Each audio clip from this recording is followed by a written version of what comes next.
It's the moment we've all been waiting for, people. The night before Alabama, Georgia. Night before Crimson Tide, Bulldogs, and you are locked and loaded on a Friday, getting your game weekend festivities started off correctly on the hottest show on the streets, the number one forum for Crimson Tide football news, in my own words, with yours truly, Stephen Smith of Touchdown Alabama Magazine. Appreciating everybody tuning in right now to the show, network, channel, and brand on today, as the show brought to you by WeOwnTheFourthQuarter.com. That is WeOwnTheFourthQuarter.com. If you have not gotten your 4-finger bling necklace, get that right now. Show that support for the Crimson Tide as it does on the fourth quarter, courtesy of WeOwnTheFourthQuarter.com. Get you that 4-finger bling necklace today. But as always, we're bringing you the show from Tuscaloosa, streaming this on YouTube. Speaking of the channel, go ahead right now, drop a thumbs up, give a like on the show, hit that subscribe button. Make sure, just make sure you turn all of those notifications on, so that way you can have the best news, notes, alerts, and coverage on your Crimson Tide. But not only are we streaming this to you from YouTube, we got you covered on Facebook. All my Facebook people out there got you covered. We have you on Twitter. All my Twitter people out there, we did not forget about you. So we got you on the YouTube, the Facebook, and the Twitter, talking nonstop Crimson Tide football, bringing you that Alabama flavor in your ear here. Now, as always, it's great to be joined by my man, John Ivory, the maestro, the legend, the myth, the dude in the production studio doing his thing as he always does. And we got a great show tonight. We got a lot to dive into, a lot to talk about. Is Nick Saban defeating the Rona? Looks like it. So we got a lot to get into, a lot to dive in, a lot to conversate on. It's going to be awesome. We're going to be joined live a little bit later on the show by Coach Byron Deviner, head coach Byron Deviner of Southern Express, and he spent some time with Alabama defensive back Malachi Moore. So Coach Byron Deviner, going to be great to have him on the show. We'll also be joined by Mike Griffith, who covers Georgia Athletics, University of Georgia Athletics for Dog Nation, part of the Atlanta Journal-Constitution. So a lot to get to, a lot to discuss here on the show, and we want to hear from you. 205-448-1358, the number to call in to let your voice be heard on the show. 205-448-1358, and one more time, 205-448-1358. Want to hear from you the night before Bama, Georgia. If you are not turned, I don't know what to say for you because I'm dripping sauce right now for some crazy reason. So Bama, Georgia tomorrow. We're going to get into the conversation right now. And first topic here is Nick Saban, Alabama head coach Nick Saban. Things are starting to trend up for Coach Saban as we speak. And we all know on Wednesday what happened. He tested positive for the coronavirus from the PCR testing that was done by the medical staff. Of course, the news came out 1 p.m. Central Time that Coach Saban and athletic director Greg Byrne both tested positive. Saban quickly alerted the coaching staff and the players on Zoom. He went home, got into isolation, was working remotely. Now, during that time, he was asymptomatic, did not show any symptoms, was fine. He was actually surprised that he tested positive because he's been so much of an advocate for public health and public safety and wear the mask and practicing social distancing, keep the 6 feet, let's do the right things here, people. He's been such an advocate for this that kind of shocked him that he tested positive, but he sat there and said, in his presser, he's fine, asymptomatic, showing no symptoms. His daughter, Kristen Saban Cetus, tweeted out on Wednesday that, her father, Coach Saban, fine, showing no symptoms. And then Thursday, there was an evaluation done on Coach Saban. And according to Jeff Allen, the head athletic trainer and director of sports medicine, he puts out an update saying, okay, Saban still asymptomatic, still not showing any symptoms. That test negative. So he got a negative test from the Thursday evaluation. So that was the first negative test. He needs 2 more negative tests in order to clear the protocol from the SEC and be able to be on the field to coach this game against Georgia. He needs 2 more straight negative tests while remaining asymptomatic. Now, the rumor going on right now is the second test was a negative test. The second straight test was negative. So that's the rumor going on right now. But according to the testing protocol here from the SEC, that, for a coach that has tested positive for COVID or is in a quarantine state, if he has 3 straight negative tests while remaining asymptomatic, he can leave the isolation and rejoin the football team. And we know how competitive Coach Saban is. We know this. He wants to be out there on the field. He wants to be coaching his players. He wants to put his guys in the best possible situation. Now, he did say that the Tide had a protocol in place if something was to happen to one of the leadership coaches, including himself. So he mentioned how he didn't know quite how this would play out, and he wanted to be on the field. He wants to be on the field, but if he couldn't be on the field, they had a protocol in place, and the guy that would be the head coach in his stead, there would be one Steve Sarkisian, of whom Coach Saban made Sark the point person on Wednesday to handle the program where practices are concerned while Saban is working remotely. Now, with Coach Sark, we all know he has 7 years of experience being a head coach. Sarkisian was at the University of Washington from 2009 to 2013, University of Southern California 2014 to 2015. He's got a lot of experience. He's learned from those experiences, both good and bad. He's become better for those. Coach Saban trusts him in this situation. If he did not, Saban would have not have appointed Sark to have this opportunity should he get this chance to do so. And, if Sark was to go out there to be the head coach, I don't think it would have been anything terrible at all, because of the fact that I kind of go back to the Michael Jordan-led Chicago Bulls Last Dance documentary. You remember in the viewing where Doug Collins was coaching for the Bulls. He was in his first game. He was sweating bullets. He was a nervous wreck, and he had chewed his gum into a powder. It was all around his mouth. And Michael Jordan walks up to him with a cup of water and goes, "Coach, calm down. You're going to be all right. Clean that mess off your mouth. Drink this. We are not going to let you lose your first game here." And I feel like the players around Coach Sark would have had the same thing. They would have not have allowed Sark to fail, in that matchup, especially if this would have been his first audition in trying to prove that at some point, again, he could be able to be a head coach, showing that he could control the entire thing there. So it would have been kind of an audition for Sark. And, if he would have done well, he would have went on that list, that short list of coaches to potentially take over for Coach Saban once he decides to call that a career. But right now, the situation is, things are trending upward here for Coach Saban very fastly in terms of Thursday was evaluated by the medical staff, got a negative test, still asymptomatic, not showing any symptoms. And then the rumor today is the second test was negative as well. And if that's the case, then all he needs is one more negative test, and Coach Saban will have his way out there on the field coaching this team. But as always, we want the best, we hope for the best, but we also have to brace ourselves for the worst case scenario. So in the event that Saban does not get on the field, not only is this a big moment for Steve Sarkisian, this is also a big moment for Saban's defensive assistants, that's being Pete Golding and Charles Kelly. Pete Golding, first and foremost, he's got to come with it this week, because all the stuff that happened last week, the fire of Pete Golding, the get him out of here, that he can't run this, he's not the guy that Alabama needs running this defense. Pete Golding got taken to the woodshed, straight mollywopped in the comment section.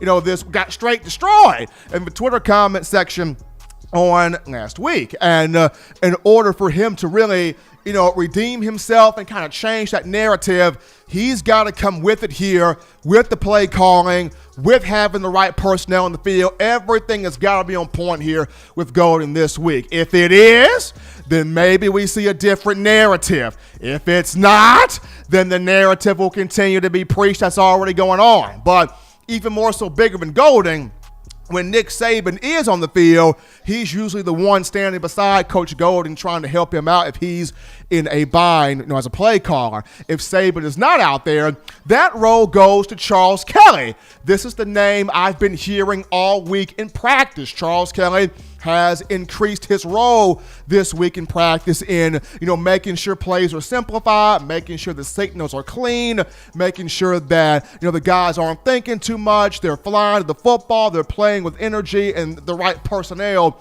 is getting, on the field. And some background information here on Coach Kelly. Kelly has 11 years of defensive play calling experience, 11. 9 of those years have come at the collegiate ranks, including a couple of big programs. Unlike Pete Golding, who came from small programs to Alabama, Charles Kelly has actually coached at some big programs. 2012, he was at Georgia Tech. From 2014 to 2017, he was at Florida State.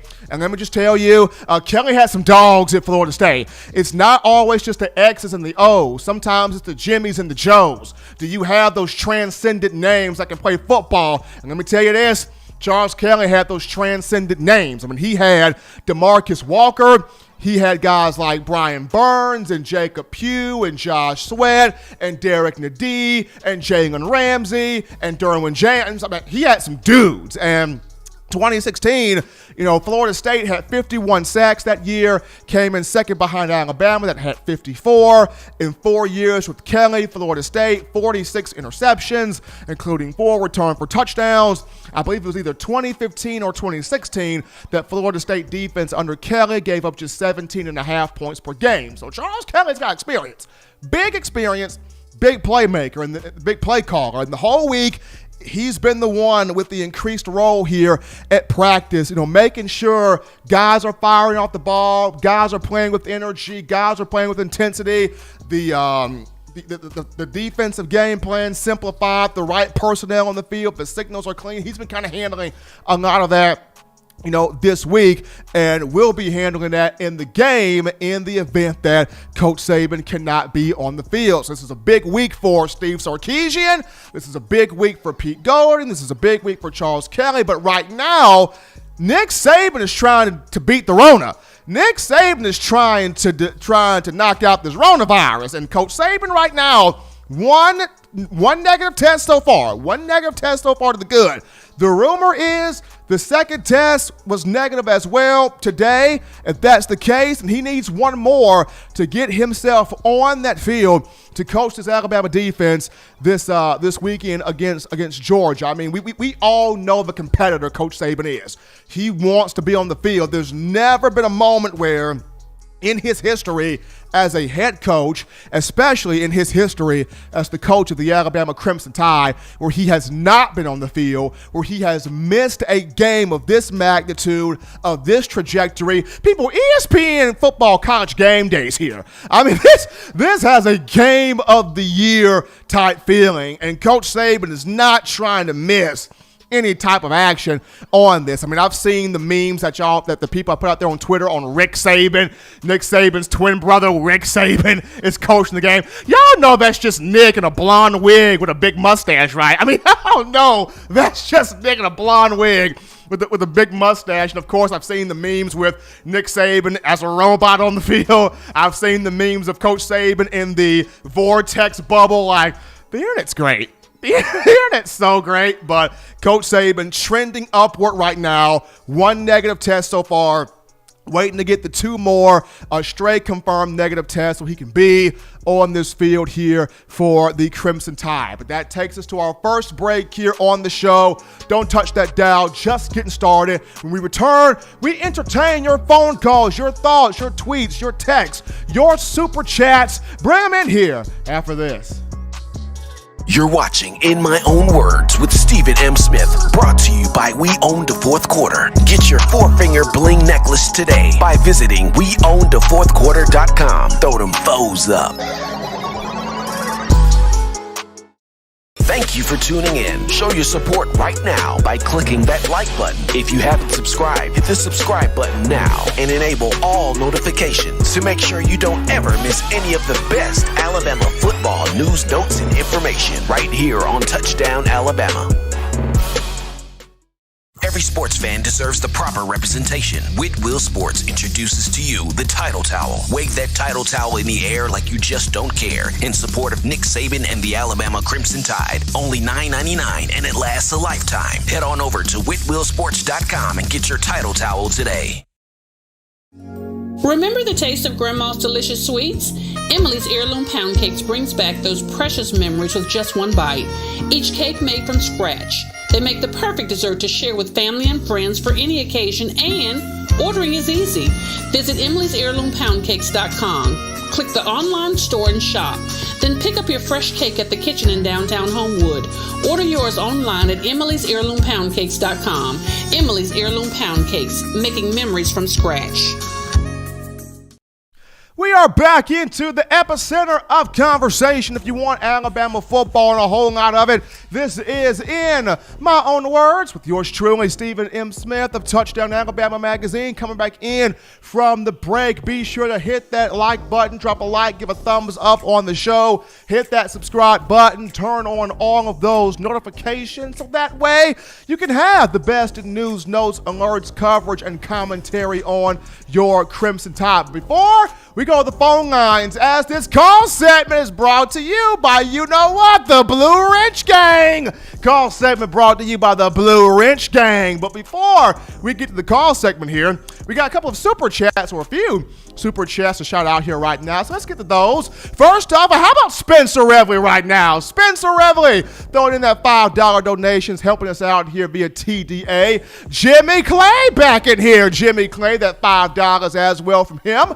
Roll Tide and Rise Up. Appreciate that. Roll Tide and Rise Up. That $10 donation from you. Senator the Man Hines. Senator Hines, that $5 donation from him. Appreciate that, Senator Hines. Gucci Tie gonna pimp walk his way into this thing. That $5 donation from Gucci Ties. And from Gucci Tie, and Spencer Revley again, another $5 donation there from Spencer Revley. So appreciate the love from every single last one of you showing us here on the show. But now, we get to your calls, 205-448-1358, the number to call in to let your voice be heard on the show, 205-448-1358. The call segment is brought to you by the outstanding people of the Blue Wrench Gang. And we start this thing out with Waylon. Waylon, what's going on, man? Blue Wrench Gang, I tell you what, I see wrenches everywhere. I hope somebody just don't start throwing them at the camera. Anyway, Doug, John, I tell you what, it's Friday on TDA. No better place I'd rather be than TDA on Friday. I tell you, I've got this under control. I've called in Nick Saban's first cousin, Rick Rabin. He's done down there. He is he is a genius offensive mind and defensive mind. He will be on the sideline tomorrow night. He wears a disguise sometimes.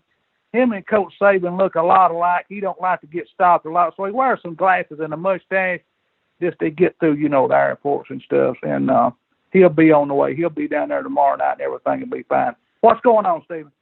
Doing good, Wayne. And now for Rick Rabin here, is his butt chewings of the same capacity as Saban, or does he take it to another degree? Just talk to me more about Rick Rabin here. Well, like I said, he is a genius offense and defensive mind. He may be a little worse than Coach Saban. He may actually throw the hat on the ground. I don't like Steve Spurrier used to do, but everything's going to be fine. I think some of them may need a little bit more jacking up than what Coach Saban's doing. So I wouldn't got the toughest guy that Coach Saban told me to get. It would really get up under their skin and make them Georgia Bulldogs run and jump in the doghouse, and that's Rick Rabin. So he's there, he's ready. Everybody just stay calm. It's going to be okay. We got the pound cake on the way from the Wednesday night Super Show, 233 in the chat. Oh my goodness! I tell you what, I see everybody in the cities, the states, the towns, the countries. TDA appreciates it. I appreciate y'all. That's all the love in the chat. And Stephen, I don't know, this Rick Rabin, he's just going to be, he may take Coach Saban's place. You know what? Because you said that way, and I'm looking forward to see Coach Rick this weekend, what he's got cooking up, what he's got prepared, because, like you said, sometimes these players need an extra little bit of jacking up, and if Rick Rabin's the one to do it, come on, Coach Rick, do your thing. He's going to do his thing. There's no doubt about it. But we don't have a poem tonight. We'll remember Mr. Frank Mann. He passed away several years ago. Dear friend of mine. Met with him, I don't know, time and time again. Ate lunch in Tuscaloosa. Was Coach Bryant's punter, 68, 69, 70. Worked for Mr. Rick Rush here in Tuscaloosa, a great artist. Like Daniel Moore. Know all those guys. They're wonderful guys. I just wanted to remember Frank. All the stories I remember sitting and listening to Frank tell. Oh, my goodness. It was unreal to hear a man with the knowledge of that, with 3 years' experience with being with Coach Bryant, Coach Moore, and Brother Bill Oliver and all the people in Alabama. Those stories will always be in my mind, and you never forget stuff like that. We miss those guys because we have to remember those stories and carry them on, So those guys are very important to me, and I've been a lucky guy to be able to meet so many people and be in a program like Alabama. It's, like I said, a very fortunate person. I've had a real good life. I can't complain. But I'm going to get out of here. Everybody in the Blue Wrench Gang, you're looking good. Everybody stay safe this weekend, this coronavirus. We joke about it, but it's a serious thing. Everybody take care of yourself. Let's meet back on Monday. Rick will take care of everything tomorrow night. I'm getting out of here, pussy. I'll see y'all Monday, Stephen. Bye-bye. Bye-bye, everyone in the chat. Bye-bye. Appreciate the love they're coming from Wayne and they're calling in. You know what, Coach Rick, I'm going to get my conversation with Coach Rick Rabin this weekend. But we move on to the next caller in the room right now. You are live on In My Own Words. What's going on? Mr. Stephen Smith, this is Christian Ballard with Ballard Sports Media. How you doing tonight? Chris, what's going on, man?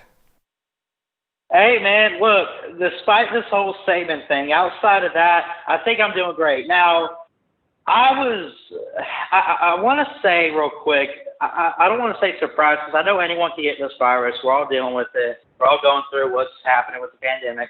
But when Saban got those tests, I said, well, this dude just battled a hip injury and all that.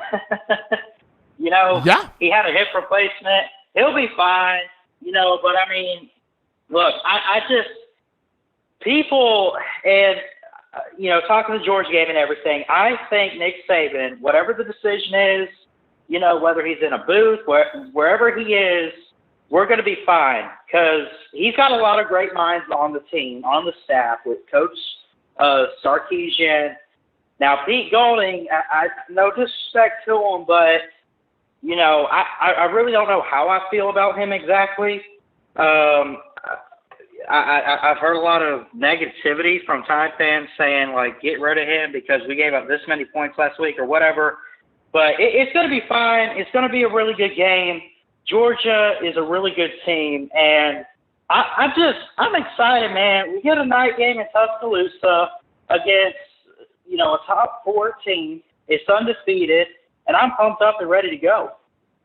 Same here. Same here. You're going to have the lighting feature inside Bryant-Denny, so that's going to be fantastic. Oh, yeah. This was the toughest ticket to get in the house by far, whether you're on Ticketmaster, StubHub, Vivid Seats, it really doesn't matter. It was the toughest ticket in the house to get by far.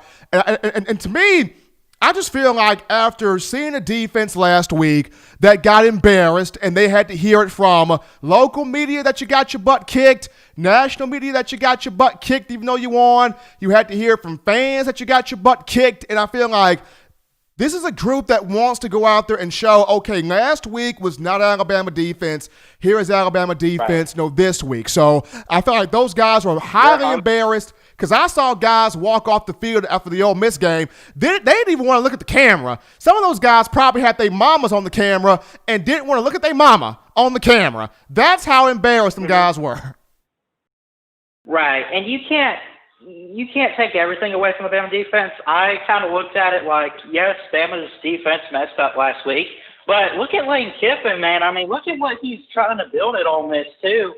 An offensive-minded coach, you got to give him credit. And I think, getting back to the Bama-Georgia game, this is Kirby Smart. It's been tough in recent years, man. And, the whole thing with backup quarterbacks. And I've talked about that quite a bit, too. And Bryce Young, man, if we need to put a backup in, I'm nervous, but at the same time, I'm kind of confident in Bryce Young. He's a really good talent, but he didn't have a normal offseason. So, if that's the case, just hope for the best. And, again, no disrespect to Georgia. I like Georgia. I like Kirby Smart. It's a good program. I want to see them have success. It's going to be a good, clean, and fun matchup. And I'm just excited, man. I'm ready to roll with the Tide. Absolutely. Appreciate the call, Chris, man. You take it easy. Thank you. You appreciate too, Chris Steven. there Roll from Tide. Ballard Sports Media with the call right there. We continue with calls on a Friday. You are live on In My Own Words. What's going on? Steven, it's your boy Senator Hines. Oh, man, I'm telling you, it is the greatest pimp of the Blue Ridge gang. Man, what's going on, man? It's good to hear your voice, man. It's good to see the family in the chat, man. We getting that good news today about Nick Saban. I feel like this is nothing but God loving Alabama football all over again, man. It's like, even if Saban doesn't end up on the sideline, man, just that motivation to hear that he's doing better is going to amp the players up even more. I really want to talk football with, while I'm on it. I really think the matchup for us, the X factor for us is going to be our defensive line versus their offensive line. Anybody that's been watching both teams play this year, both of those units, Georgia's offensive line has struggled. They've been able to out-athlete a lot of teams. They haven't had to play against an elite pass rush. Tennessee gave them plenty of problems in that first half. So their offensive line versus our defensive line, we haven't been getting the pressure that we expected, all the hype that we had surrounding that defensive line group. Me personally, I think it's a depth issue, not giving guys enough reps.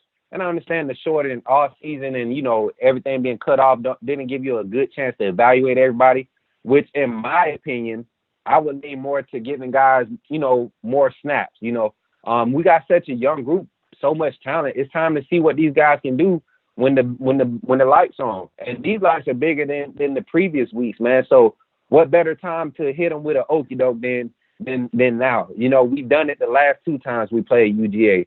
Backup quarterback and then you have some freshman guys show up the first time. Then the second time around, you had guys that hadn't been on the field in a while. They come out making noise. So I like the matchup with the D-line and the O-line. I feel like our D-line will wake up. Georgia going to have a problem on their hands. I think Pete Golden is going to come out a little bit more aggressive with his defensive pressure this week, being that we're playing a more balanced offense. Steve, you ever get that feeling like you just know that Alabama football is about to just go ham? You ever get that feeling, bro? I'm gonna say this right now, Senator, and I've said this a couple of times. After the Ole Miss game, I physically watched LeBron Ray, Christian Barmore, DJ Dale, all of those guys walk off the field, and I strategically kept my eyes on LeBron Ray. I have never seen a player look that frustrated. Well, I've seen a couple look that frustrated, but LeBron Ray, seeing how he's kind of a laid-back personality, that man literally looked like he wanted to punch about 9 brick walls. That's how that young man looked. And this team... And that's what we need. Yeah, this team was heavily embarrassed. I get it. Lane Kiffin's a great offensive mind. I take nothing away from what Lane Kiffin does. But this was a defense that was highly embarrassed. They've had to hear it all week on social media, all week in national media, all week from the local people about y'all ain't good no more. Y'all not a great defense. Y'all can't do this. Y'all can't do that. And I feel like these players are ready to go out there and show what Alabama defense really is here against Georgia. But Senator, man, we appreciate the call. Keep listening. You already know, man. And last thing, man, you already know, Roll Tide to the family. And that game last week was what we needed, man. Roll Tide, everybody. Shout out TDA, 4th quarter, Blue Wrench gang. We out here. Roll Tide, man. Love y'all. The pimp of the Blue Wrench gang, Senator Hines signing off there. Gotta love Senator. A great call from him. We continue with the calls, though. You're live on In My Own Words. What's going on? Hey, Stephen, this is Warren, the pimp with the limp from the Low Country. Just saying all right, that, we got the pimp with the limp. Warren, let's go. Warren, let's go. From South Carolina. So look here, we're going to be fine on Saturday. I think that the defense has been undermined just a little bit. We talk about Pete Golding. Those boys, when they came off the field, like you said, there was a little bit of discouragement. But I'm telling you right now, Dylan Moses, you just keep your eye on him Saturday. He's going to erase. This has got to be his game. Stuff. This is it. There's no other way. And I got up today. It might be a number you guys want to play. I don't know. 3-3-3. I think this defense is going to pull off 3 turnovers for 3 touchdowns. I'm just going to say it. I know it don't sound good. I'm going to say it. 3 and 3, brother. 3 and 3. And we're not going to hold back on offense. We're going to light it up. We're going to light it up. We're going to do what Bama does every time. The defense is ready. Trust me. I don't believe anybody wearing crimson could come out there and say, get their butt whipped and have points scored on them and all those yards. That's not Bama. That's not Bama. That's not our history. We're going to bring it to the dogs, and we're going to send them home and wishing they were in their kennel. It's over. It's over, son. It's over. We're going to bring it. And, Steven, I don't know how you feel, but I do feel something in the air. And at Tuscaloosa, man, there's going to be joy. I even lit my victory cigar up early. I lit it up early, and I said, it's going to be a good day on Saturday. Warren, the pimp with the limp, man, lit that cigar early. speaking, man, love the fire. Love the fire. If I had me a bottle right now, I would pour that thing out for you. I would pour it out for you right now. Roll Tide, it's going to be a great day. And the absolutely. Tide is going to roll on Saturday, man. Appreciate the call, man. Right. You keep listening to us. All right. You be good. Thanks. Absolutely. Warren Pimp with the limp calling in with the fire right there. We take our next call here. You're live on In My Own Words. What's going on?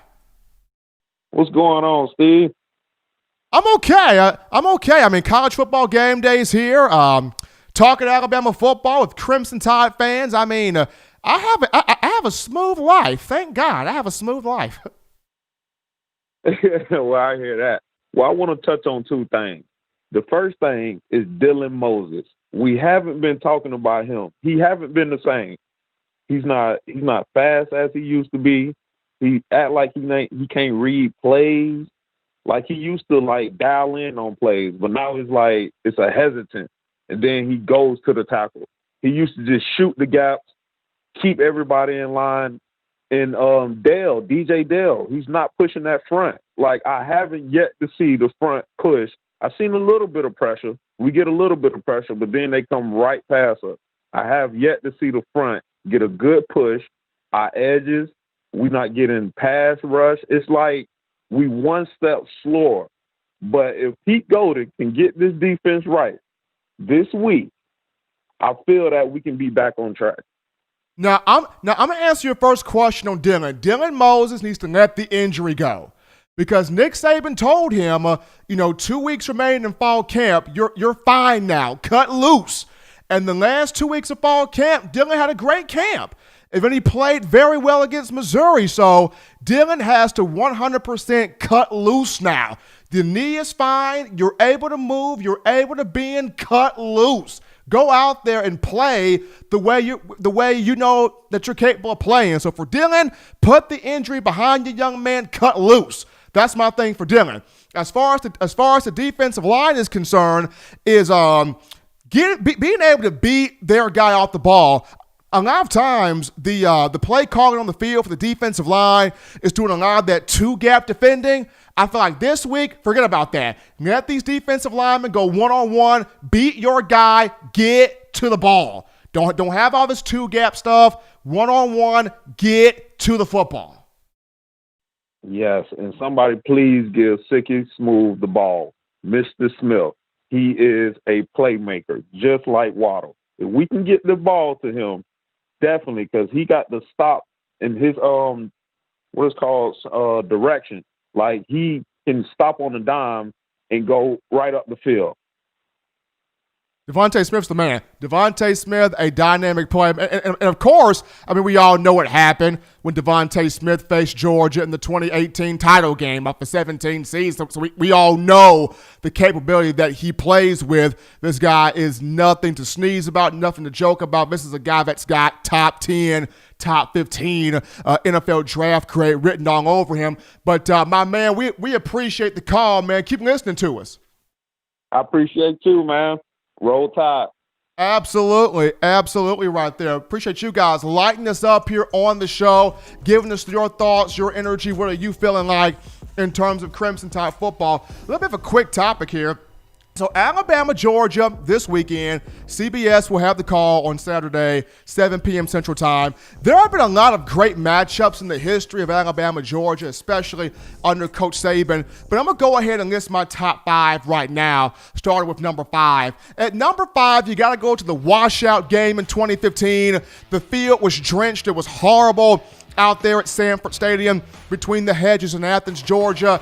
Alabama came off a loss to Ole Miss, but how about Derrick Henry in the gang? They went in that matchup as an underdog. Derrick Henry ran wild. Jacob Coker had a big game. Calvin Ridley had 120 yards receiving. The defense forced 3 turnovers. Bama won 20-10. At number 4, the 2012 SEC Championship game at the old Georgia Dome. I mean, the momentum was swinging back and forth. At one point in time, the score was 21-10 in favor of Georgia after Alec Ogletree takes a blocked field goal for a 49-yard touchdown, but all TJ Yeldon and Eddie Lacy said was hold my beer. They came back, ripping off 2 touchdown runs. A.J. McCarron hooked up with Amari Cooper for a 45-yard score. Final score of that game, 32-28 in favor of the Tide. Number 3, it was the blackout game in 2008, the game in which Scott Cochran said, you want to know why they're wearing black? Because they're headed to a you-know-what funeral. The most controversial statement by Scott Cochran, but it got the players motivated. And despite Georgia having no Sean Marito, A.J. Green, Matt Stafford, all of those talents, they could not recover. Bama jumped out to a 31-0 lead. John Parker Wilson was on fire. Glenn Coffey, Mark Ingram, Roy Upchurch played well. Julio Jones, 5 catches, $194, 5 catches for 94 yards, 1 touchdown. Bama got the 41-30 win. At number 2, the 2018 SEC Championship game, the redemption for Jalen Hurts. Tua Tagovailoa got hurt in that game. Jalen Hurts comes off the bench, engineers 2 huge touchdown drives. Tide won that matchup 35-28, which leads us to number 1, the 2018 College Football Playoff National Championship game. And man, I'm telling you, that matchup, Jalen Hurts struggled in the first half. Tua Tagovailoa comes off the bench in the second half, and the Hawaiian Magic got it done with the quick strike attack, 3 touchdowns, including the game winner on 2nd and 26. Nick Saban, the biggest emotional swing of his life, finding Devontae Smith, 41-yard touchdown, put the hay in the bag, take me to the crib. And Alabama won the matchup 26-23, and that was my top 5 Alabama-Georgia matchups in the history there of Coach Saban. We're going to stay here with you right now. We're going to go to the phone lines where we're joined by my good friend, head coach Byron Diviner of Southern Express. My man Byron. Coach Byron, how you feeling, man? Hey, I'm doing good, man. Doing good, man. Doing fantastic. It's always a joy to be able to sit with you, talk with you, and even go out there and visit you as you run your teams, run those camps, and do what you do with these young men out here on the football field. But one of the guys that you had in the program, in the Southern Express program, was Malachi Moore, the pride of Hewitt-Trussville High School, 4-star defensive back who's playing now at the University of Alabama and playing well, I must say, at that star position in nickel. When you worked with Malachi, what did you see kind of early on that had you go, this guy has a lot of big potential here? Well, the one thing about Malachi is you're not going to outwork him. I guarantee when he got to Bama, they realized this kid can work. I mean, he don't get tired. He going to work. And, he's going to study.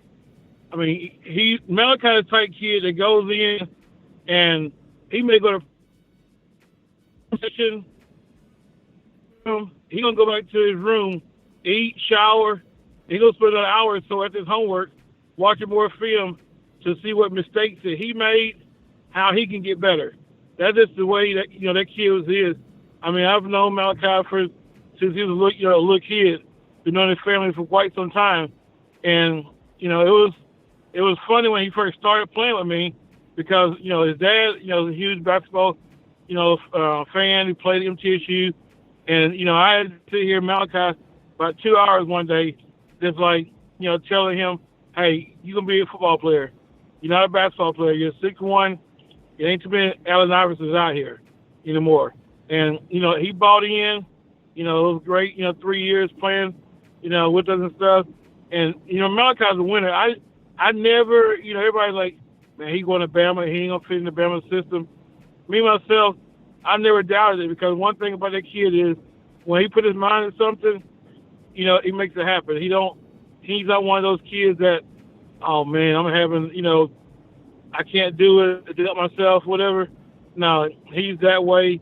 I mean, he's a great kid off the field. Anything you ask him, he does. I mean, he's just very humble, and he's been blessed in a situation that, he came in learning real fast on the go because you remember, he didn't early enroll. He didn't get there till June. So, he didn't early enroll.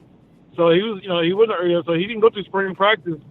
But, when Malachi did the whole time during the spring and whatnot, he studied. I mean, he studied his butt off, learned the system.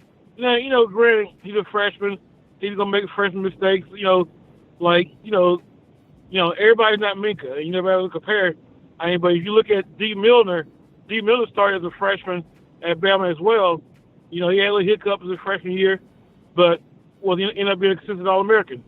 So Malachi, is sky's the limit for him with the ability that he has, coming from a great support system in his family, whatnot. And I can't say, enough, how proud I am of him.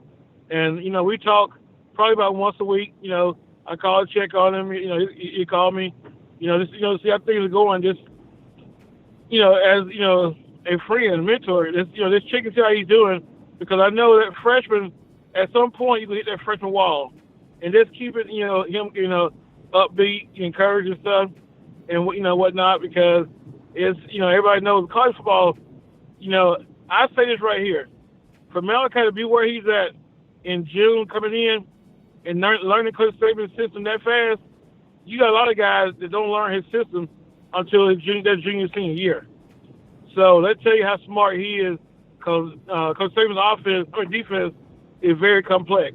It's not that simple, defense and whatnot. It's very complex. And for him to come in and learn it that fast, it says a lot about, the character that he has and the determination and willpower that he has to be successful.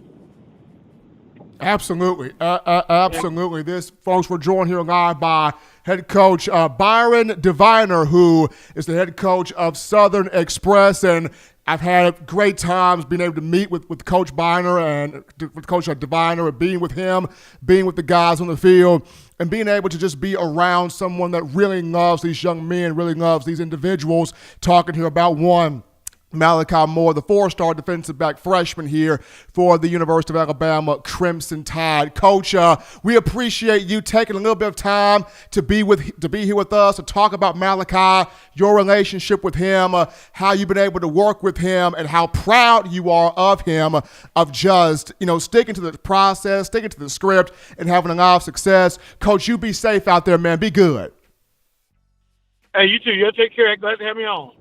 Absolutely. That was head coach Byron Diviner, who coaches Southern Express. Great guy right there. Talking about one Malachi Moore, defensive back for the Crimson Tide. We're gonna take a break right now on the show. Once again, don't touch that dial. When we get back, we will be joined by Mike Griffith, who covers the University of Georgia athletics for Dog Nation, part of the Atlanta Journal-Constitution. You'll hear from Griffith right after this. Don't touch that dial. Call in right now, as we're taking your calls up next on In My Own Words with Stephen M. Smith, brought to you by We Own the Fourth Quarter. Visit WeOwnTheFourthQuarter.com now to get your 4-finger bling necklace.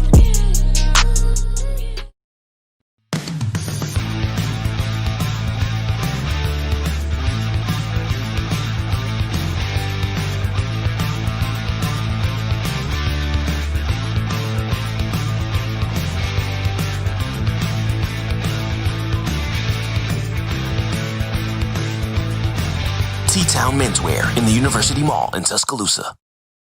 Touchdown Alabama Magazine is Alabama football's premier publication. A subscription to Touchdown Alabama Magazine is the perfect gift for any Alabama fan. For exclusive news and information, recruiting updates, a free annual print magazine, and more, go to touchdownalabama.com and click join. Only $7.95 per month, or pay $74.95 for a full-year subscription. That's a yearly saving of $20. Go to touchdownalabama.com today and roll Tide.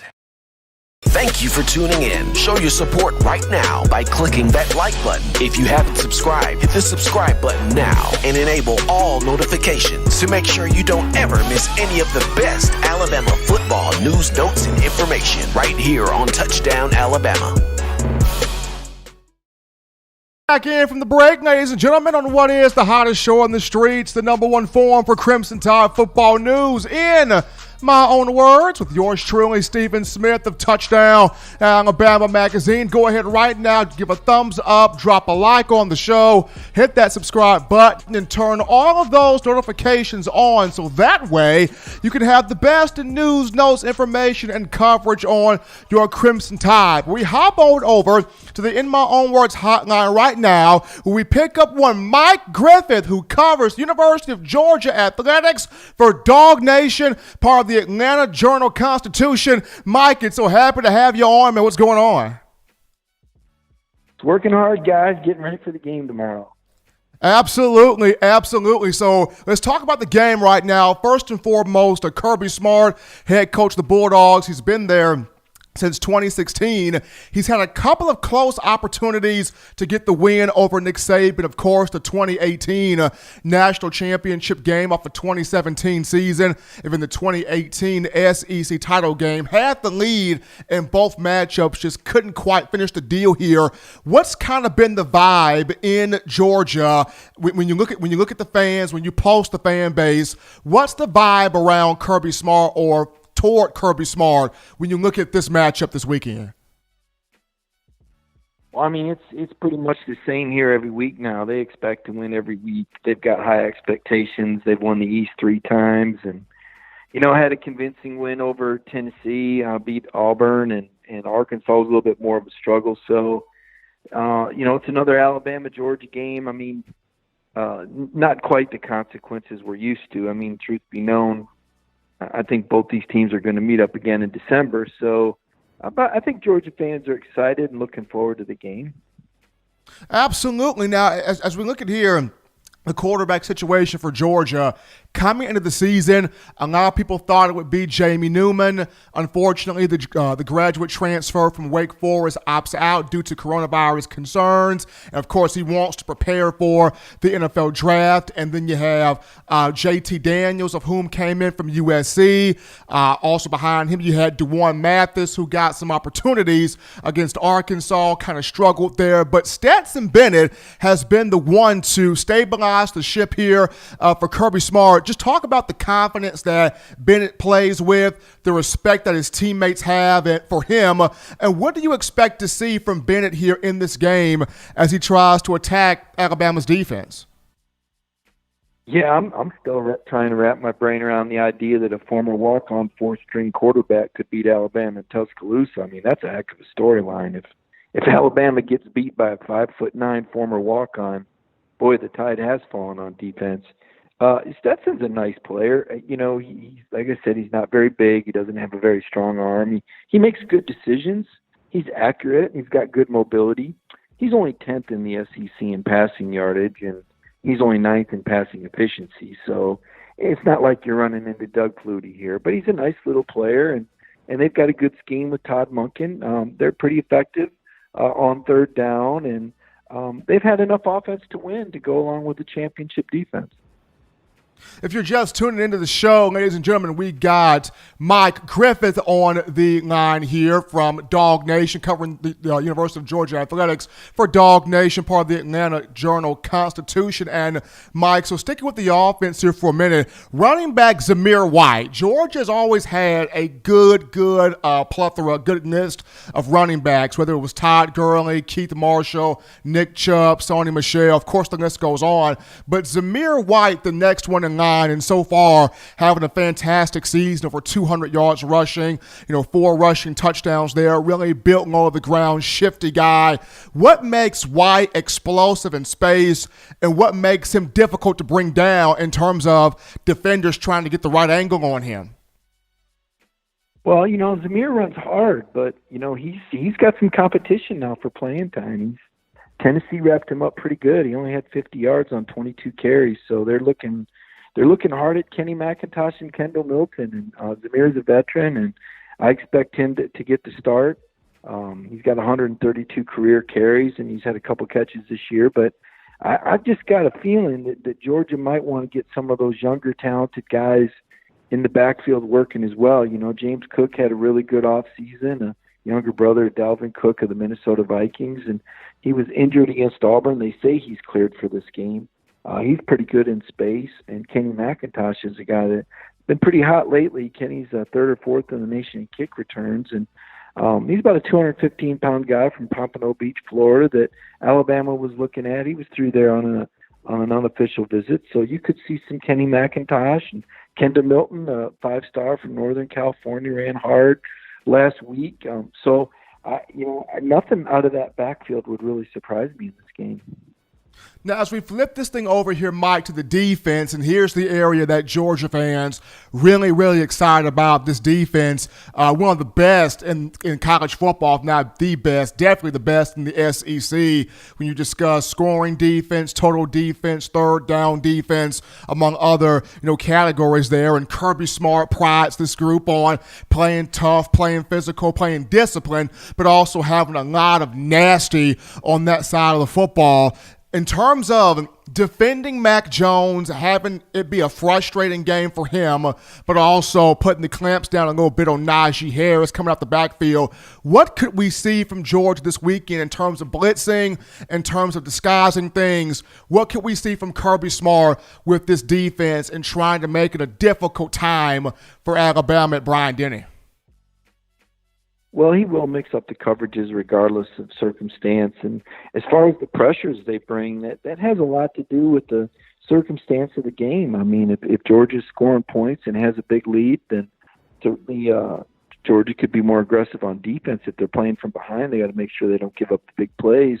It'll be determined at the line of scrimmage. We'll see which one of these teams, if either one, can run the ball effectively. And of course, if you can run it effectively, that puts the defense in a run-pass conflict and has them guessing a little bit more. So, this is a celebrated Alabama offensive line. It's championed as the best in the league, and it's a Georgia defense that's deep and is reputed to have the best front seven in the league. So, those guys in the trenches are going to have a lot to say about what happens in terms of the pass game and whether or not you need pressures in order to get to the quarterback.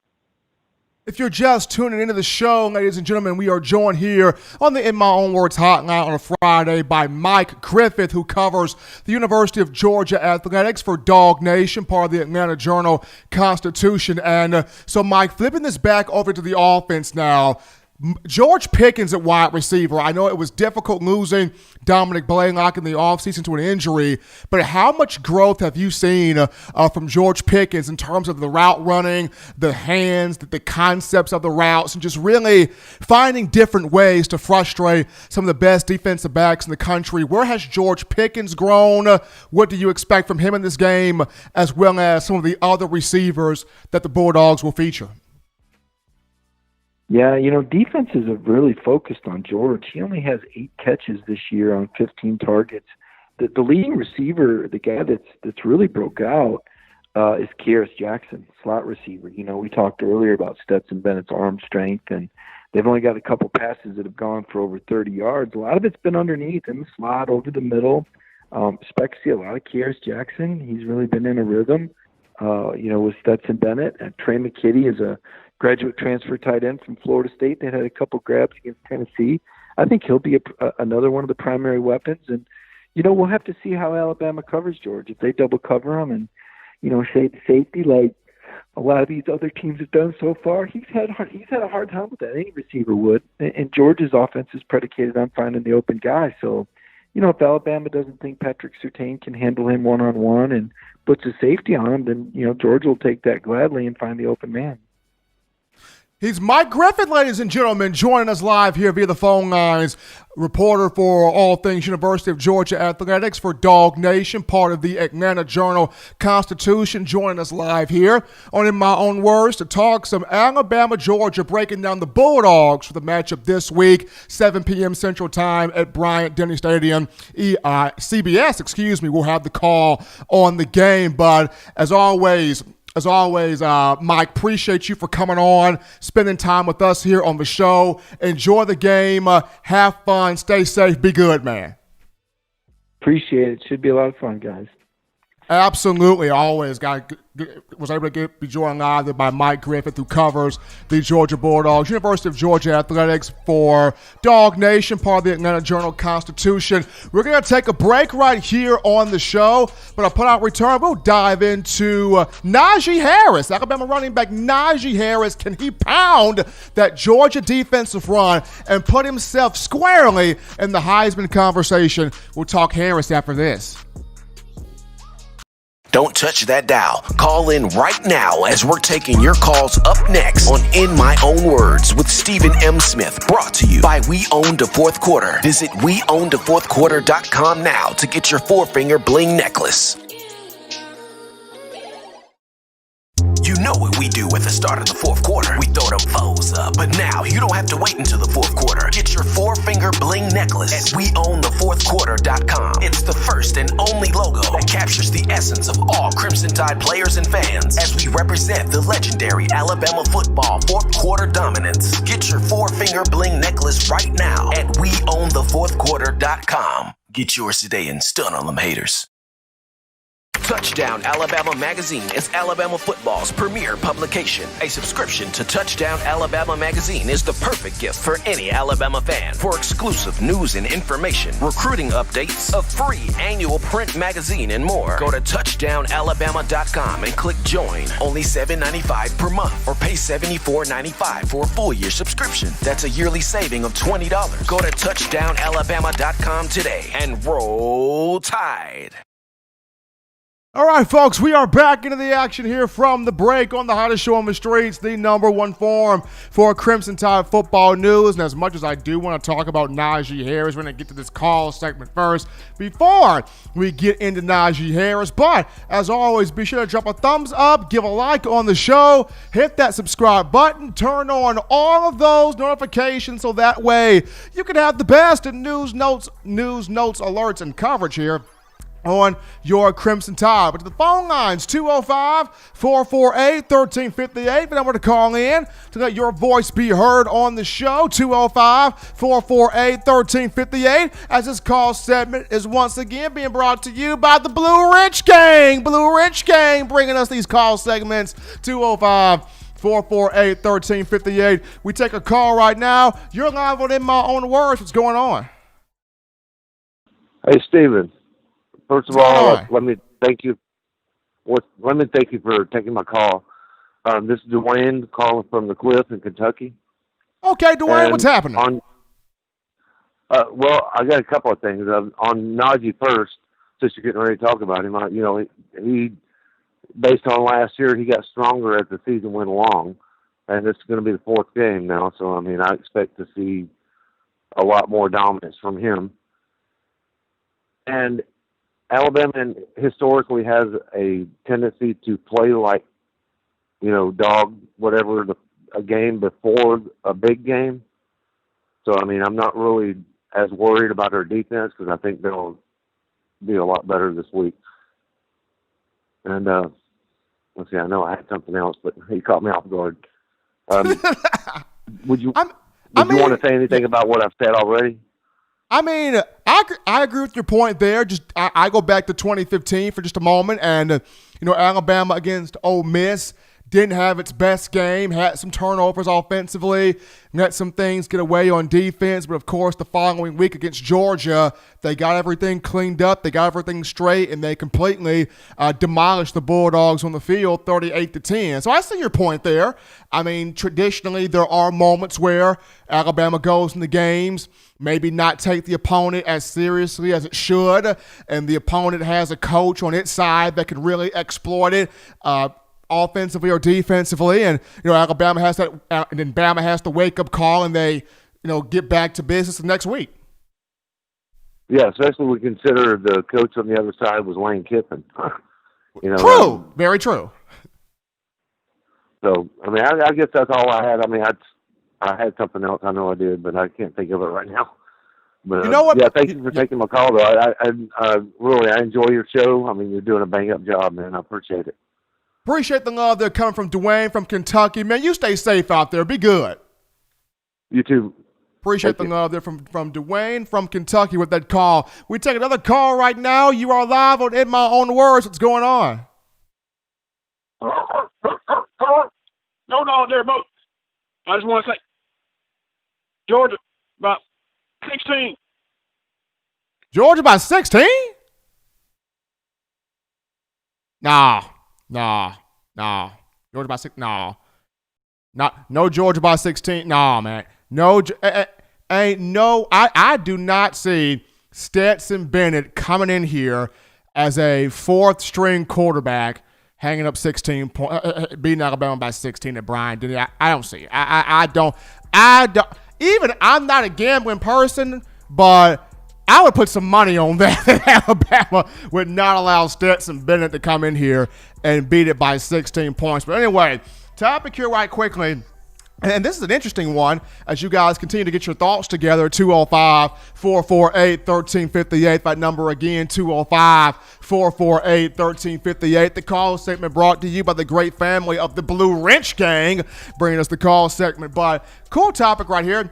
Typically, in these matchups between Alabama and Georgia under Nick Saban, there's always one young Alabama receiver that gets under the skin of Georgia's defensive secondary and makes big plays. 2008, it was Julio Jones.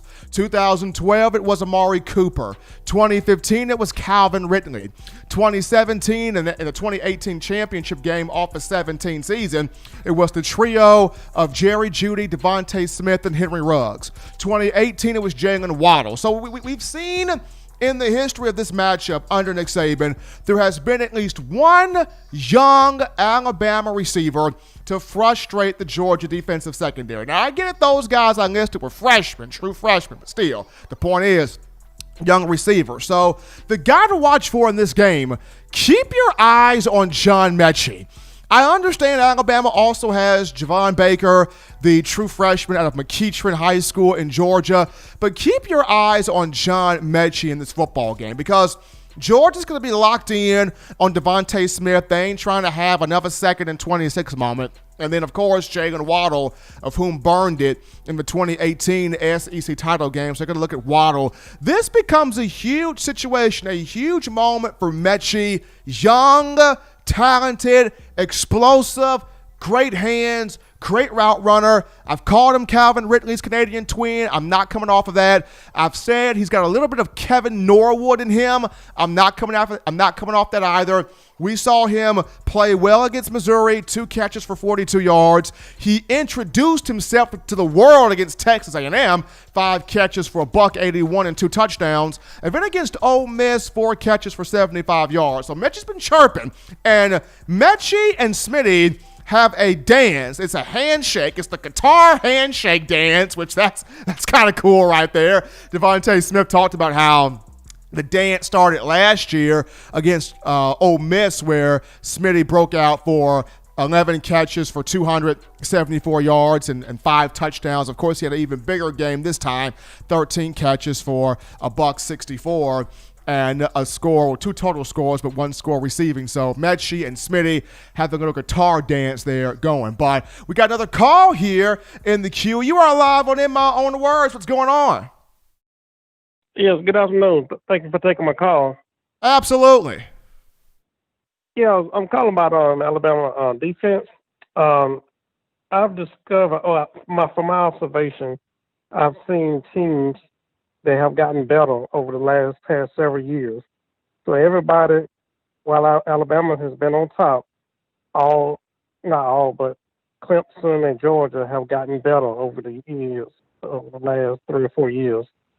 And in my opinion, if Alabama loses against Georgia, the defense wins championships. If you go back and see when Alabama was winning, during the dynasty years, it was the defense that was better than the offense. I live here in Atlanta, and the Falcons, the management put a lot of stock in wide receivers, paying millions of dollars for Julio Jones. He came from Alabama. They paid a lot of money to get Calvin Ridley. And today, the Falcons are 0-4. and the defense sucks. So you got to put money and stock into your defense.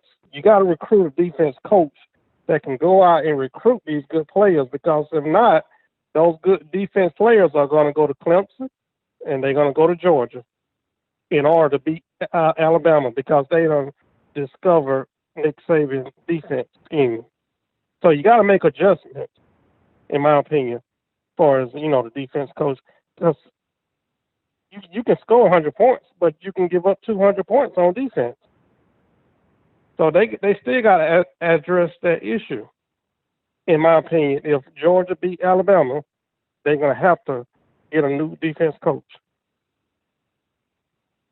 Issues going to have to be adjusted. You are absolutely correct. Issues going to have to be taken care of. And the last 16 games, 13 last year, 3 this year, people have not been proud of what Pete Golding has done as a defensive coordinator. And I've even come out and said myself that, hey, I was wrong on that end. I literally thought that, what Nick Saban was able to do with Kirby Smart back in 2008, he could probably do the same thing with Pete Golding now. But the game of football is vastly different now than what it was during that time in 2008. So you got to have a veteran, savvy, seasoned guy that to the very least can limit these new-aged offenses that we're seeing in college football. So tomorrow's a big day. Tomorrow's a big day for Alabama football. Tomorrow is definitely a big day for the Alabama defense. Tomorrow's a big day for the defensive assistants because they got to come with it tomorrow. You are absolutely right.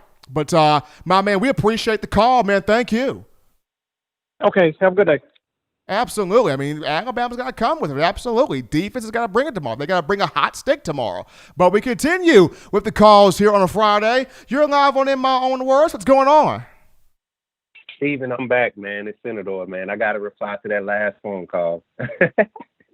Go ahead on, man. Go ahead on then, King Pimp. Go ahead on. So, man, I want to say he made one good point, and that point was that Clemson and Georgia, everybody's getting better, of course. You can't continue to stay at the top and pull all the 5 stars.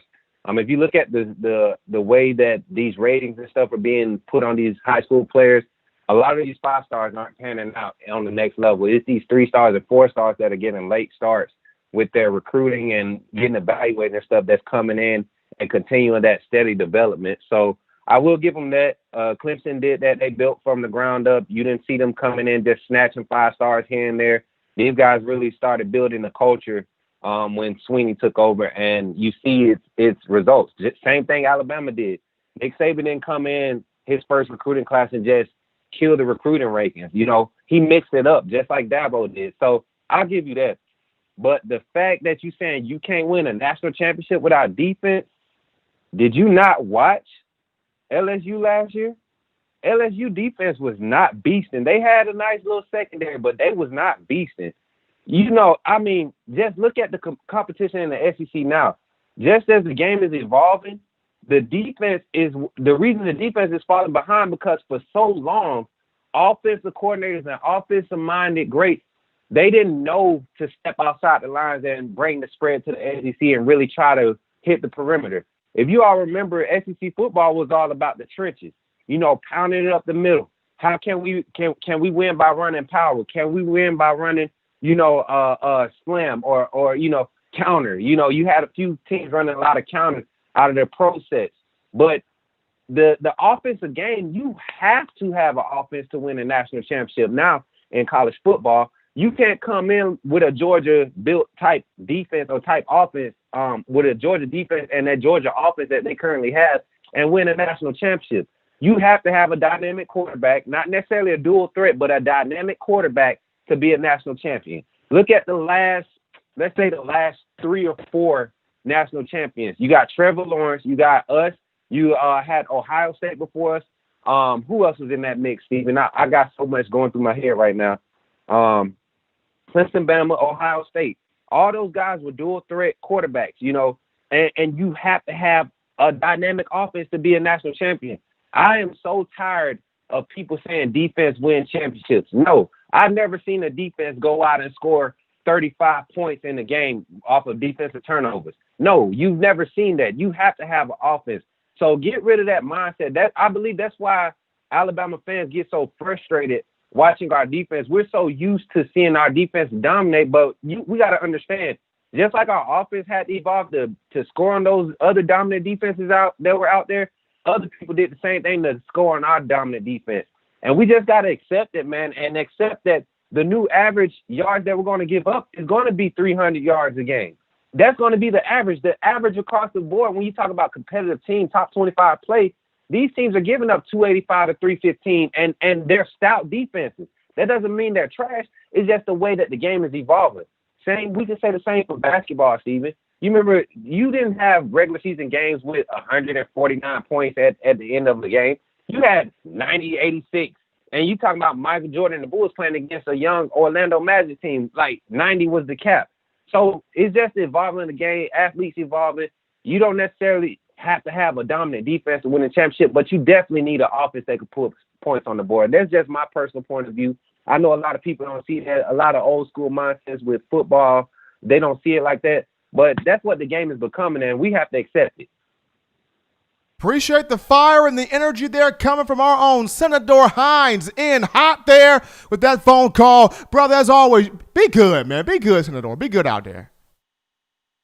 But absolutely. We're going to go to our next call right now here on the line. You're live on In My Own Words. What's going on?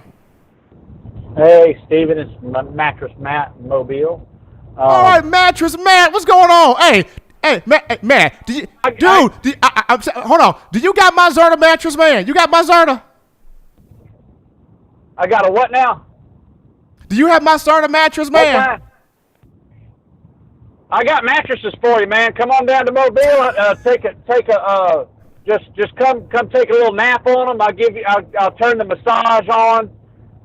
You can raise your head up, raise your foot up.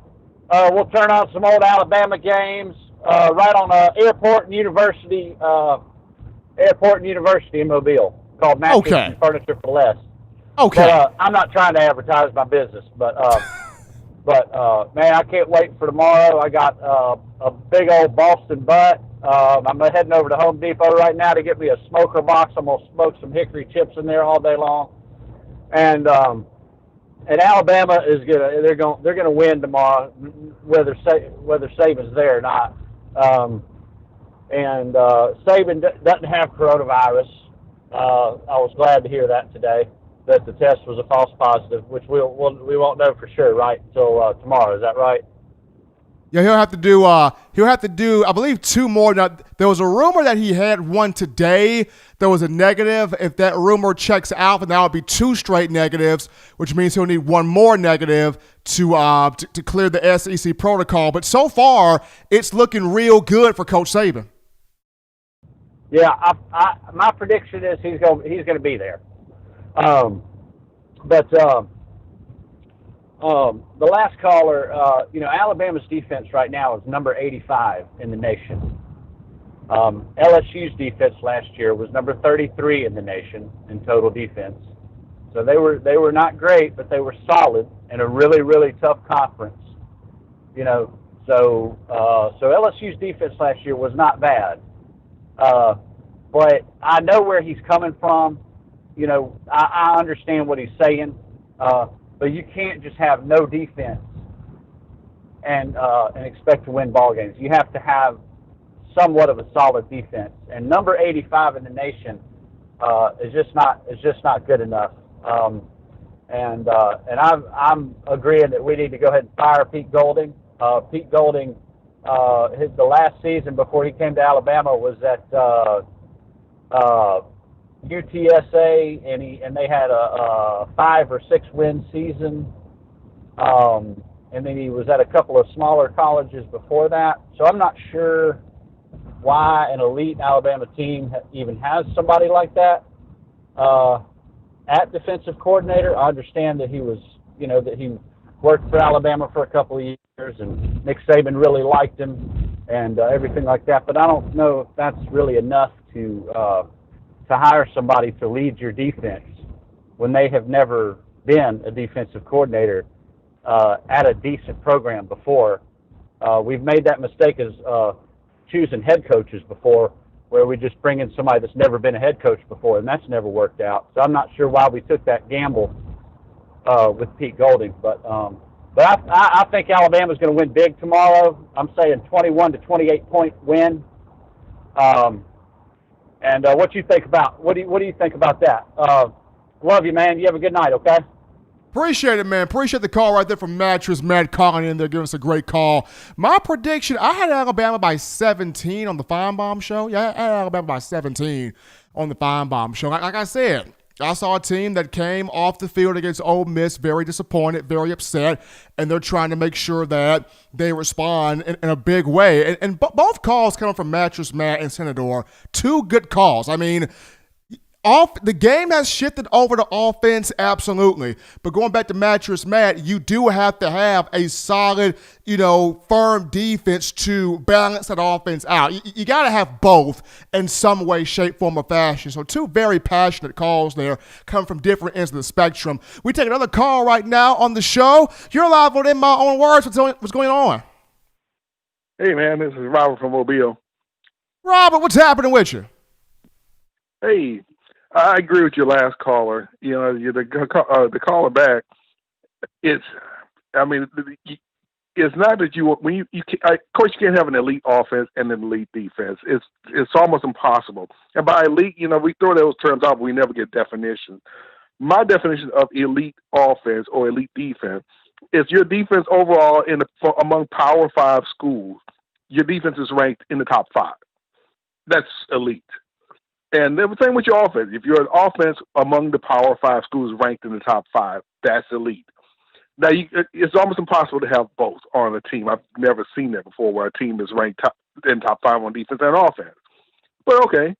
But what you want, remember this right now. Okay, we used to win with elite defenses. Our defense was always ranked in the top 1, 2, or 3, and the offense was good enough. It wasn't great, but it was good enough. It wasn't, it below 25.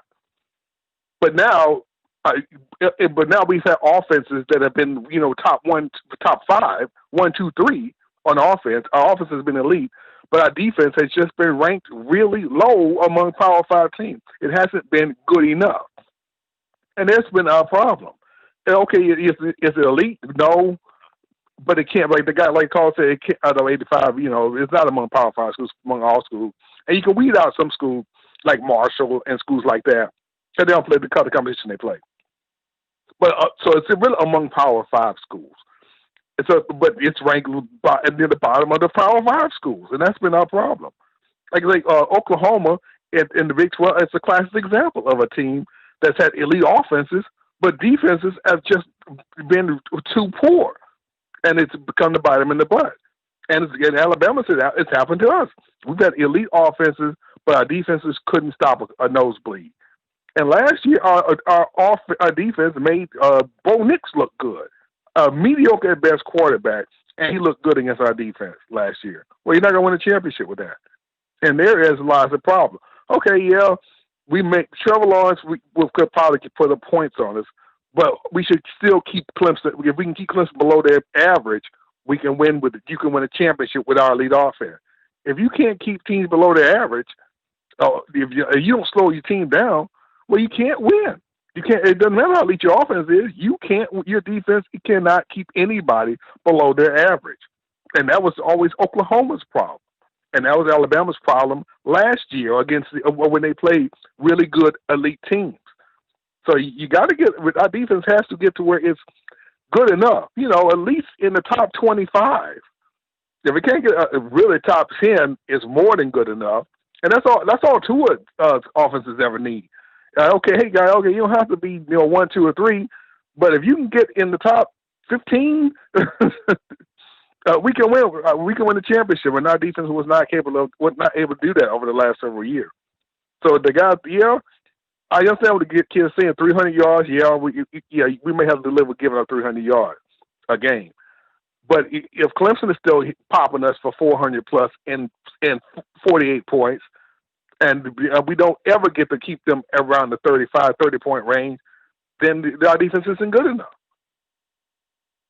Good point. I mean, And it's like I said before you called in, it's you got to find some type of a balance. I mean, it's like you mentioned, it's dangerously hard to have the offense elite and the defense elite in terms of both groups being in the top 10, but at least have a situation where if your offense first, at least have your offense in the top 5 and your defense in the top 20 that you can live with. So trying to find a balance between the two and the best balance that you can. But, man, we appreciate the call. Thanks for that perspective, man. You take it easy. Oh, real quick before I go, this is definitely the Heisman game for Mac Jones. This will put 100%. Him on the map and put him in front if he balls out like he has in all the other games. All right, man, great show. Good talking with you.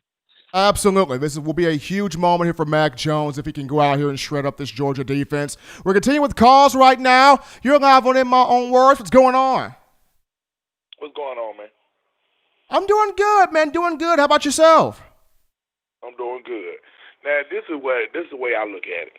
I agree with what 3 callers back. A lot of people love to say you win with defense championships. But just like he brought up LSU, number one, LSU did not have a defense last year. Their defense looked just like ours. It just when the offense make mistakes, that's when people start to win games. That's how we made mistakes against Auburn last year when we throw the pick and the wide receiver fumbled the ball in the end zone and the man caught it from the back and ran it all the way back. It was just mistakes that we kill ourselves on, okay? Now, when it comes down to defense, yes, like my man said, defense, we got to evolve, okay? Everything got to change back to the way it was. You don't have to have a good defense. I mean, Auburn did it in 2010. They won by 1 or 2, 3 points every game in 2010 with no defense. So you don't have to have a good defense. The biggest thing is if your offense, just like our offense right now, our offense is very high powered. If Bama make a mistake on offense, that was hurt us. Okay? When we played against Ole Miss last week. Yeah, when we played against Ole Miss last week, we did not make that many mistakes, especially in the end of mistake to kill us anyway. Okay? We had some penalties and brought us back. But with us being so explosive, we did the right things and we came out on top. Okay? Ole Miss offense the same way. They made mistakes that would make them lose the game. The snap, fumble, all that type of stuff. Yeah, that's the mistake that we have to stay away from. So when you say defense now, man, yes, everybody went to the spread. Everybody went to being out and open. You know, it ain't the I formation no more. It ain't the pistol no more. I mean, see what we going into tomorrow. That's what Georgia going to be trying to play against us because Georgia, like I tell everybody, Georgia is the 08, 09, or we can say the 10, the Alabama. They trying to involve too, okay? But you don't have to have, our defense need to be good, decent, to make a couple of stops to keep us going and keep us on top. But you don't have to be a great defense to win a national championship. That's what I want to tell y'all. Appreciate the call right there. Appreciate the thought, the idea right there. And as always, my man, you stay safe, man. Be good, man. Be good. Absolutely. Everybody got an opinion here. This is why I enjoy doing the show. Everybody's got an opinion. Everybody's got an idea. Everybody's got a topic. Make this your safe space, your show. We continue with the calls here. We take one right now. You're live on In My Own Words. What's going on? Hey, Stephen. This is Charlie from Chattanooga, Tennessee. Charlie, what's happening with you? Oh, man. Been an Alabama fan ever since I was about 10 years old. And I'll tell you how long that's been. I'm 73 now. And one thing I've known over the years watching Alabama is that defense is the bread and butter of the Alabama football team. Always has been and always will be. And my observation has been from watching them this year is that we need to make a change. We need a DC. Golden, it's just seemed to be a little bit over his head. And why do we have Charlie Strong just sitting back doing nothing when we could make the switch, put him in that position so that he can make some calls that could get us off the field on third downs so that we can rest our defense? If we do that, I believe the offense will carry us until we get better. That's just my observation. Now, of course, just a quick answer to that question. I mean, I agree with you, and that's the reason why, to start this week of shows I've talked about, it's not the fact that Bama fans are throwing any discourse toward the offense, that they love what the offense is doing. It's when you've been trained so long, going back to whenever your Alabama fandom or your enjoyment of this program started, when you've been trained so long to think defense first, defense proceeds, defense leads, defense oriented, and when the defense is not on its game, it frustrates a lot of people because that's how we've been trained to think is Alabama's a defensive-oriented football team. Now, and going to your second thing here on Charlie Strong is getting a buyout from the University of South Florida. I think it's a $2.5 million buyout he's getting from South Florida. Now, if Alabama wants to break that buyout, if he wants to break that buyout, then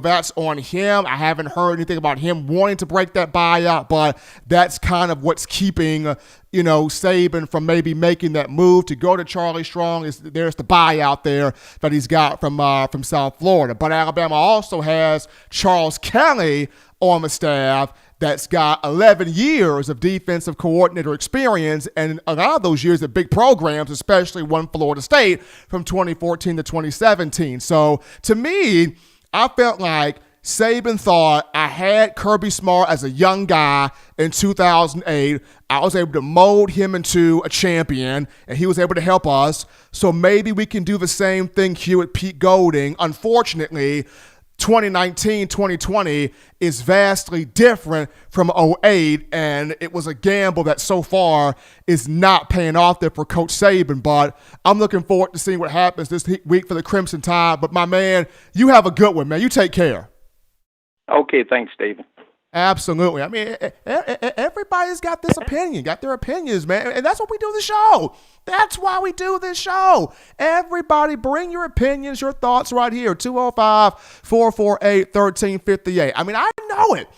When you've been trained to think defense and the defense does not perform, it's frustrating, even though, like you guys have mentioned, the game has shifted. It's evolved. Offenses are getting better. So it's a catch-22 is what it is.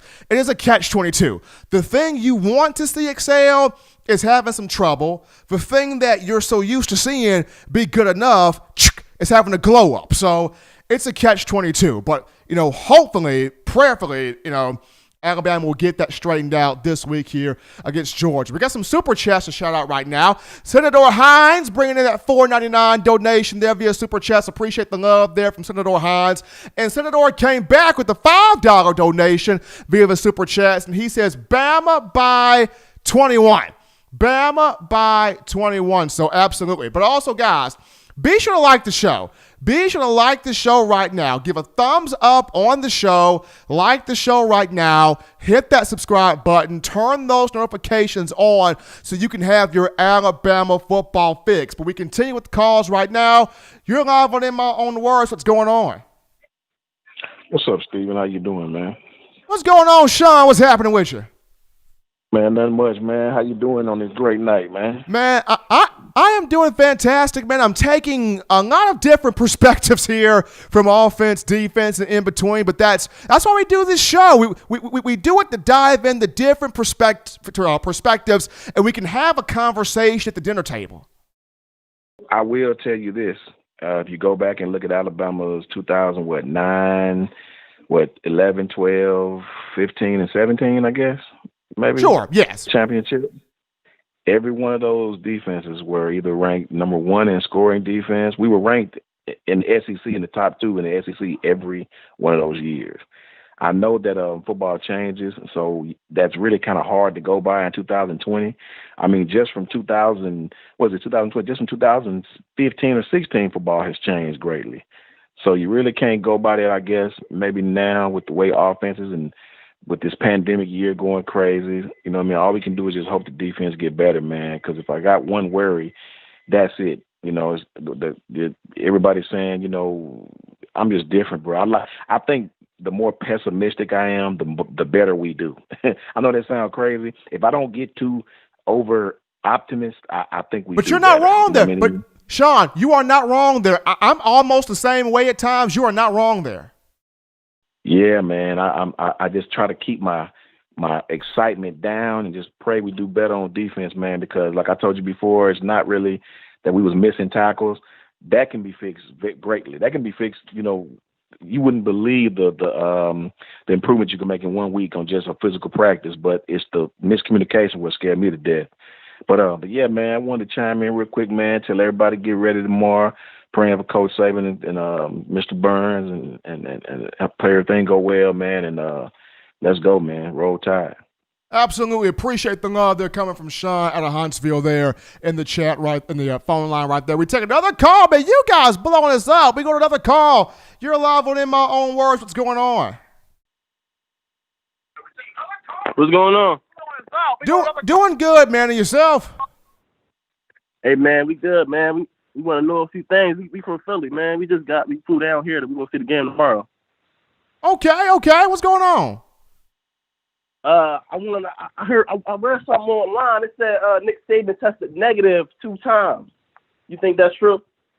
I know the first one he tested negative on the Thursday. That was the Thursday one. Now, there was a rumor that he tested negative again. Now, a couple of reports have gone out saying that he tested negative for a second time. So if that's the case, then all he would need is one more negative test and he can, clear the SEC protocol and coach this game. So it's safe to say that he might as well be on the sidelines tomorrow. 2 tests negative, then the third one got to be the same. I mean, all he would need, according to the SEC, is 3 straight negative tests, PCR tests, while remaining asymptomatic. Now, the whole time, Coach Saban has not felt sick. He has not felt any symptoms. He has not felt any type of illness situation, from the COVID test. He's been fine. So he gets that, one more, test that shows he's negative, that no symptoms being shown. He's looking forward to being out there on that field. All right, good news. One more thing, Steph. What's a good place to eat down here? Good place to eat in Tuscaloosa? Yeah. Okay. So now you got some options here. You can go Archibald's. That's a hot spot. You can go Dreamland. That's hot right there. I know a place that's across the bridge. It's called Southern Ale House. As you're about to head into Northport, that's a cool little spot right there. I like that spot. But you cannot go wrong with Dreamland or Archibald's, man. Those two, when you talk about barbecue, it's lit. All right, thanks, man. Good looking. Appreciate it. Appreciate the love right there. So we got a call there coming in from Philly here, man, showing us some appreciation on TDA. Also, Gucci Tide got a super chat to shout out here coming from Gucci Tide, donating that $5 into the super chats, helping us out here. Touchdown Alabama Magazine. You guys blew us up there in this call segment. We're going to take a break right now, but upon our return, we will dive into one Najee Harris. Can he pound this Georgia defensive front and solidify himself, put his name into this Heisman conversation? We talk Najee after this.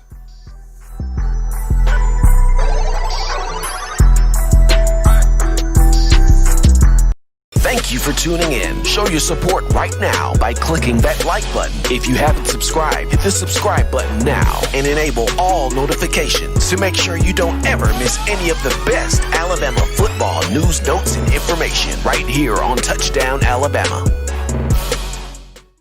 If you're an avid Alabama Crimson Tide fan and you love to flaunt it, then show your Alabama Crimson Tide support by grabbing the All-Bama sneakers. They feature bold Crimson Tide graphics, so no one will be able to question where your allegiance lies. When you add these sweet sneakers to your Alabama Crimson Tide collection, go to stsfootwear.com and use the code for $15 off.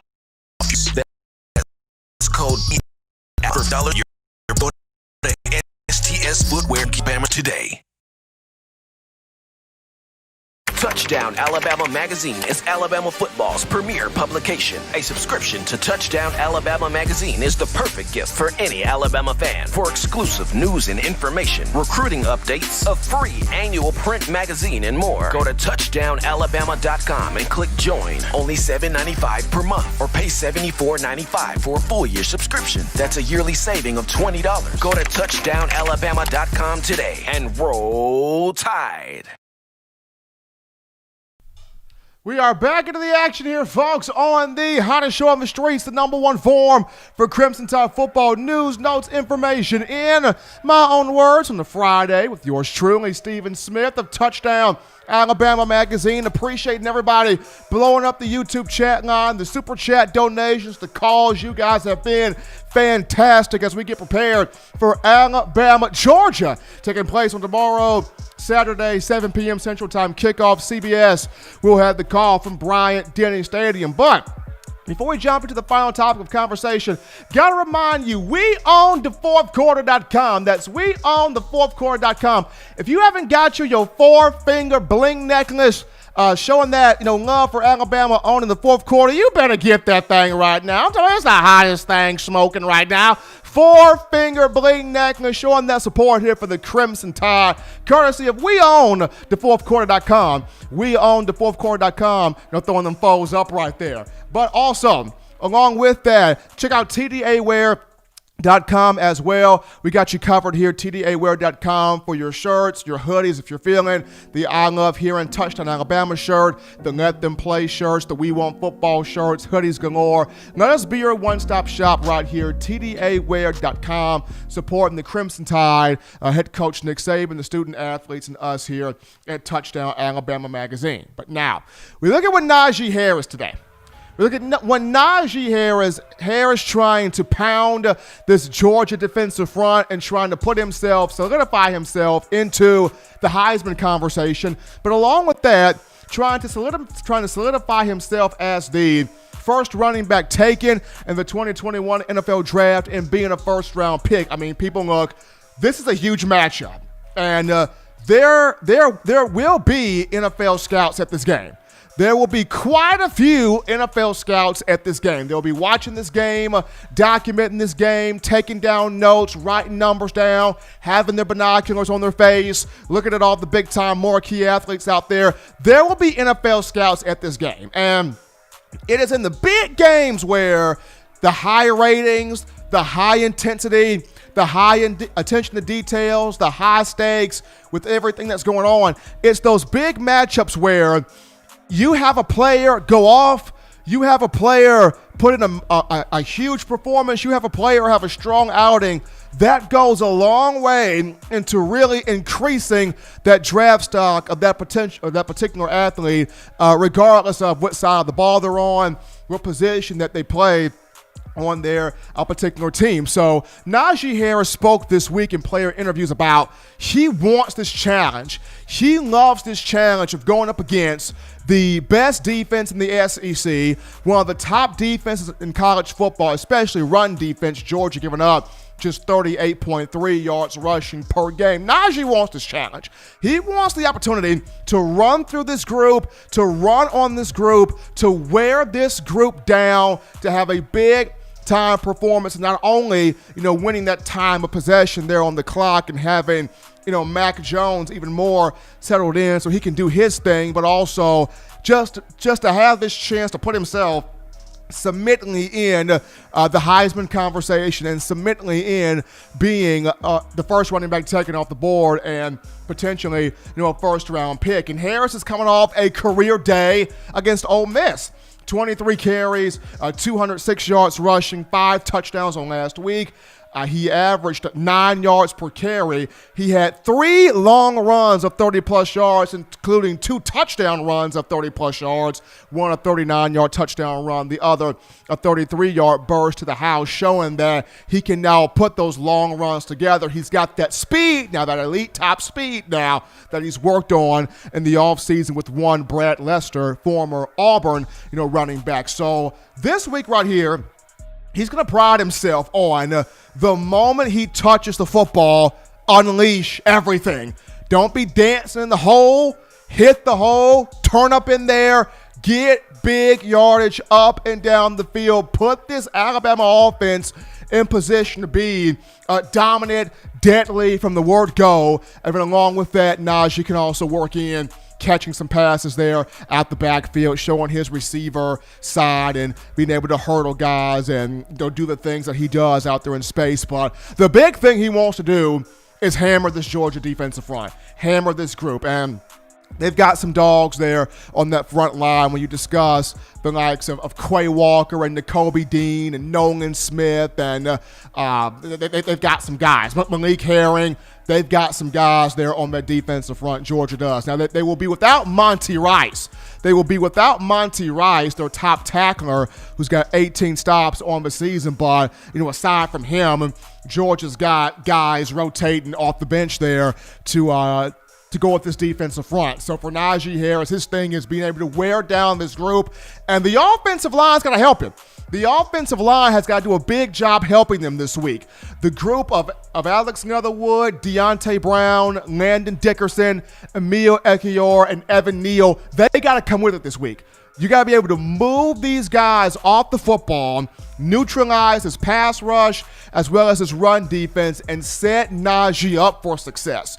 And set Brian Robinson up for success, because B-Rob is starting to flow right now. And even get Trey Sanders involved once you get him on the field. But the main thing is, this is Najee's Heisman game. Just like people are talking about, it's an opportunity for Mac Jones to put himself squarely in the Heisman conversation, and it is.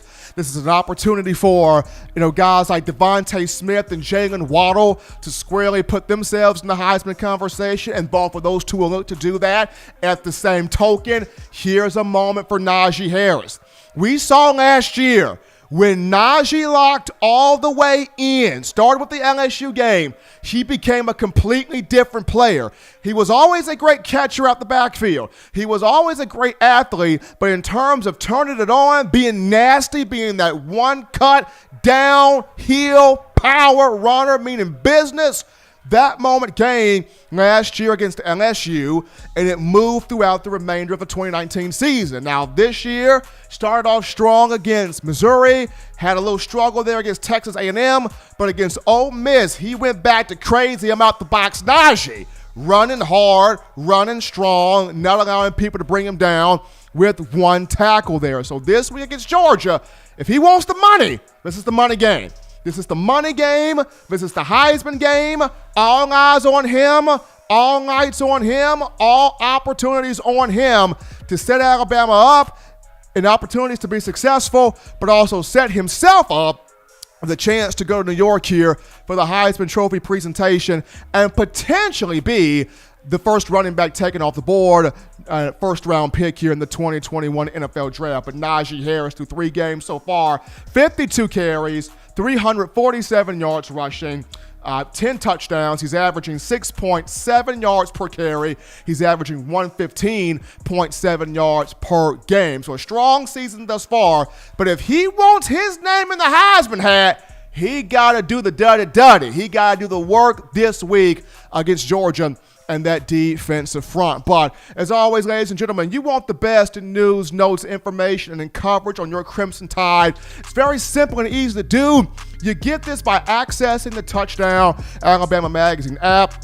You download it from the iPhone App Store if you're rocking Team Apple, Google Play Store if you've got the Android phone. For your audio listening needs, we got you right here on iTunes or Apple Podcasts, Spotify, Stitcher, Spreaker, Google Play, TuneIn Radio, Overcast.fm, or iHeartRadio. Got you covered right there. If the good and gracious Lord sees fit, I shall return on Monday, continuing the conversation that is Crimson Tide football. As always, Bama fans, you can purchase individual copies of Touchdown Alabama Magazine. Have those sent to your door. Link will be found in the description. And don't forget to cop your 4-finger bling necklace, courtesy of our guys at WeOwnTheFourthQuarter.com.